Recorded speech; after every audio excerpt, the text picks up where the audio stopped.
Disclaimer, even though many people consider this story as religious and true, we're going to look at it as a story. Nothing more, nothing less.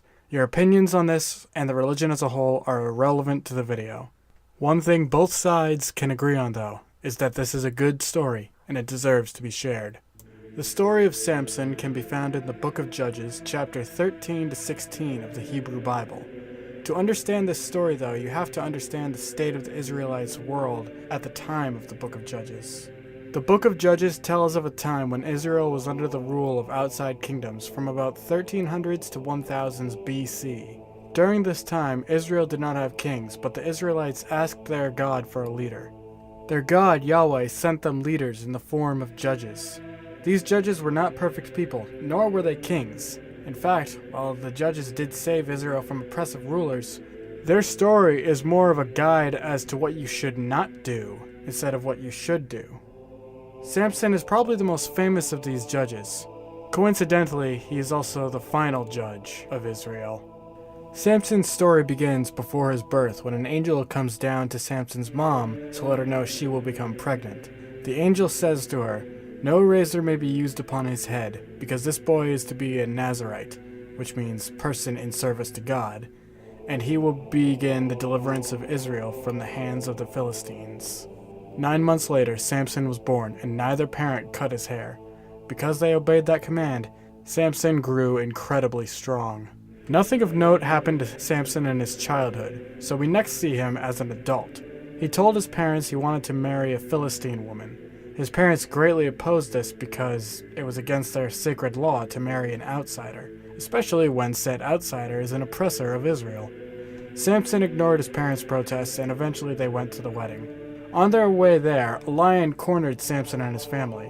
The Spirit of God flowed through Samson, and when the lion pounced, he ripped it in half with his bare hands. When they finally got there, a feast was held after the wedding, and Samson told a riddle. Out of the eater, something to eat. Out of the strong, something sweet.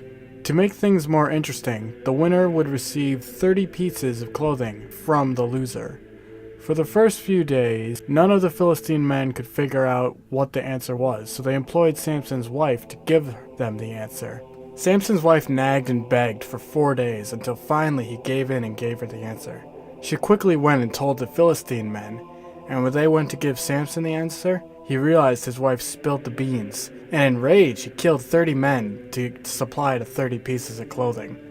Yeah, that escalated quickly. After that, Samson went out to hunt, and he ended up trapping 300 foxes. He tied them together in pairs, and at the end of each pair, he tied a torch. He then let them loose in the Philistines' grain supply and olive vineyard. In response, the Philistine men burned down Samson's house, killing his father and his wife. Enraged, Samson's response to that was murdering dozens of Philistine men, shouting, "Nothing will stop my revenge." Eventually, he went into self-exile at the rock of Etam. The Philistines sent a large group of men to take Samson prisoner. They didn't want him to fight, they only wanted to make him pay for his crimes. The Jews went to Samson and asked what he did. Samson said he was only looking for revenge, to repay the Philistines what they did to him. The Jews handed Samson over because otherwise the Philistines would have slaughtered them all. When they brought him to the Philistines, all chained up, once again the Spirit of God flowed through Samson, and he broke free from the chains. Then he proceeded to slaughter 1,000 men armed with nothing but a jawbone and his super strength. The Israelites declared him their leader because they saw him as a liberator of Israel. Now we move on to Samson's most famous story, the time where he met Delilah. Samson was wandering through Philistine territory when he met up with a prostitute. He spent the night with her, but word got out to the men in the village that Samson was in town. They really wanted revenge and opted to kill him when the sun rose. Samson left in the middle of the night, however, and as he left, he tore the doors of the city gate down and left them on a mountainside. He did this just to show off, I assume. On his way back, Samson would meet a woman named Delilah. She was amazingly beautiful. Only one problem: she was a Philistine. This didn't matter to Samson though, and he took her as a wife. I'm getting deja vu, guys. When the Philistine leaders learned of this, they employed Delilah to learn Samson's weakness. Delilah asked him over and over again about his strength, but Samson lied to her or just didn't say. Eventually, Delilah threatened to leave Samson, and it was only then when he revealed what the angel told his parents all those years ago. No razor may be used on his head, because this boy is to be a Nazirite.